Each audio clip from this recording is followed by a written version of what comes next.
Miss হবে না আপনার পছন্দের টিভি শো। দেখুন জি5 অ্যাপে একদম ফ্রি। ওইদিকে স্রোত ছটফট করবে কিন্তু।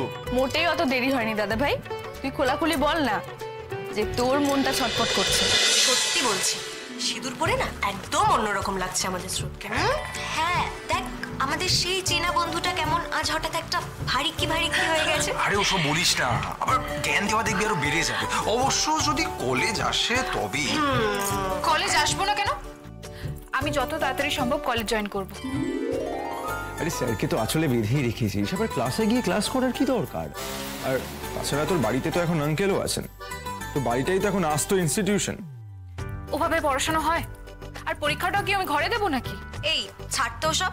শোন স্রোত, হানিমুনের আগে কলেজ এলে কিন্তু আমরাই তোকে মেরে তাড়াবো। হ্যাঁ, তা কোথায় যাওয়া হচ্ছে হানিমুনে?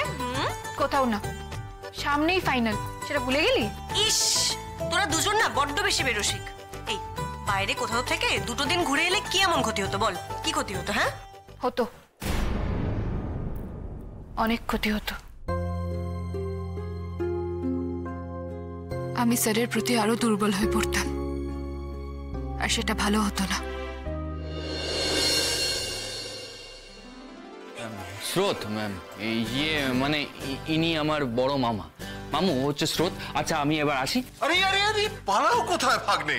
এমনি করে স্রোতের বুকে ছেড়ে দিলেই হলো?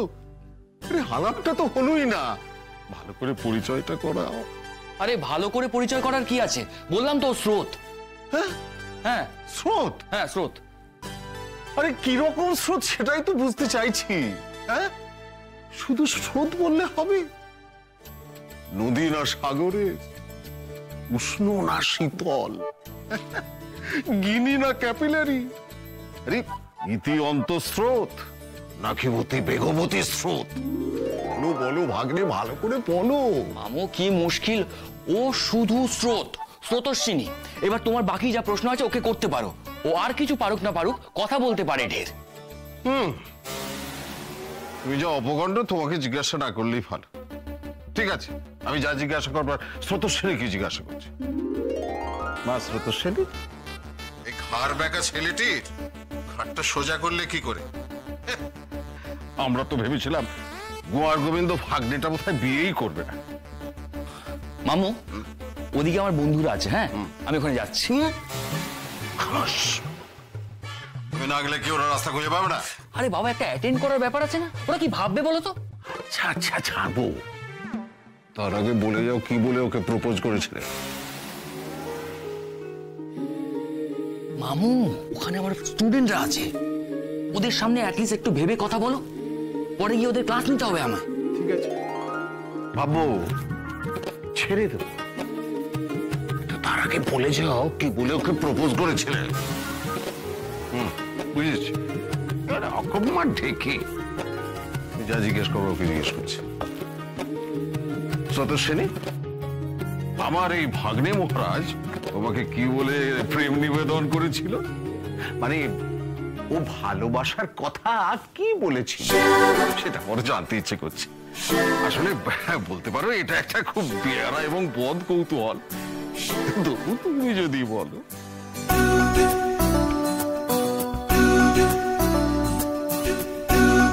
ওর বলার দরকার নেই মামু, যা বলার আমি বলছি। আমাদের মধ্যে এরকম প্রেম ভালোবাসার কথা কখনো হয়নি, তার কারণ আমাদের বিয়েটা সেসব কারণে হচ্ছে না। শুধুমাত্র বাবার জেদ বজায় রাখতে আমরা এই বিয়েটা করেছি। তুমি তো জানো বাবার কেমন জেদ, সেই জেদ বজায় রাখতেই আমরা এই বিয়েটা করতে বাধ্য হয়েছি। তাই আমাদের মধ্যে প্রেম ভালোবাসা ইত্যাদি এসব কিছুই নেই। স্রোতস্বিনী, ভুল কিছু বললাম? না, কোনো ভুল নেই, সবটাই ঠিক। তুমি ঠিকই বলেছো মামু, আমি ঘাড় বেঁকা, কিন্তু স্রোতস্বিনী আমার ঘাড় সোজা করে ফেলেছে সেটা ভাবা ভুল। আমাকে বদলে ফেলা অত সহজ নয়। এনিওয়ে, আমি এখন এখান থেকে যেতে পারি?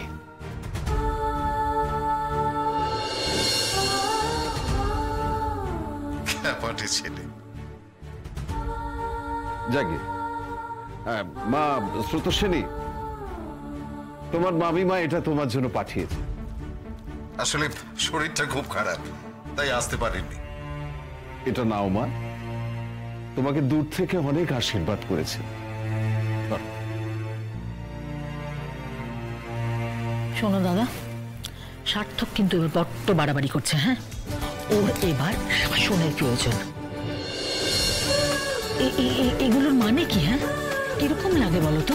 দেখো মেয়েটার দিকে তাকাও, মুখখানা কেমন কালো হয়ে গেছে। সার্থককে এখন কিছু বলিস না, যা করার আমাদের পেছন থেকে করতে হবে। দুজনের মধ্যে প্রেম আছে, নিশ্চয়ই আছে,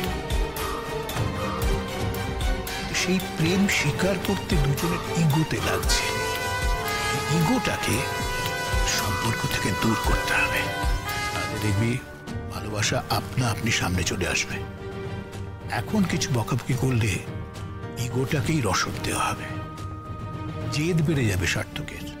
ছেড়ে দে, একটা সময় দুজনেই বুঝবে নিজেদেরকে। ডাক, সবাইকে ডাক। দেরি করছে কেন সময়? বল, ছোট পিপির বিয়েতে যাবে না? ডাক ডাক ডাক, সবাইকে ডাক।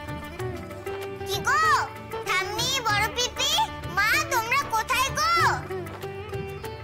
ছোট পিপির বিয়েতে যাবে না নাকি আমি বাবাকে নিয়ে চলে যাবো? আমি একদম রেডি। আমাকে প্লিজ তোমাদের সঙ্গে নিয়ে চলো। আরে বাস বড় পিপি, কি দারুণ লাগছে তোমাকে। সত্যি? ভালো করে দেখে নাও তো চোখকে, সব ঠিকঠাক আছে তো? হ্যাঁ, খুব দারুণ। মানে আর কেউ বলবে না তো যে এত সুন্দর চটকিটি বিচ্ছিরি পিপি কেন? মোটেই না। আরে বাকিদের কি অবস্থা? রেডি হয়েছে?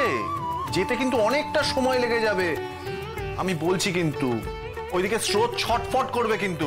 মোটেই অত দেরি হয়নি দাদা ভাই। তুই খোলাখুলি বল না যে তোর মনটা ছটফট করছে স্রোতকে একটু দেখার জন্য, তাই তো? মন ছটফট করার কি আছে এখানে? সেরকম কিছু না দাদা ভাই, আর বলতে হবে না। আমি আর নীলু না ছোটবেলা থেকেই জানি তুই বরাবর আমাদের দুজনের থেকে ওকে একটু বেশি ভালোবাসিস। হ্যাঁ, ওই আর কি। আসলে কি বলতো, ও সব থেকে ছোট তো, মানে লিটারেলি ওকে কোলে পিঠে করে মানুষ করেছি আমি। মানে আমার তো ভাবতেই অবাক লাগছে যে স্রোতের বিয়ে হয়ে গেছে, আজকে তার বউ ভাত। মানে তুই ভাবতে পারছিস ব্যাপারটা? হ্যাঁ হ্যাঁ, আমি একটু ছটফট করছি তার কারণ আমি আজকে সাজগোজের পরে ওকে কেমন দেখতে লাগছে সেটা দেখতে খুব ইচ্ছুক। সার্থকের সাথে সোজা ঝগড়া করে জানি না কেমন আছে ও। জি5 ডাউনলোড করুন আর সব এপিসোড দেখুন একদম ফ্রি।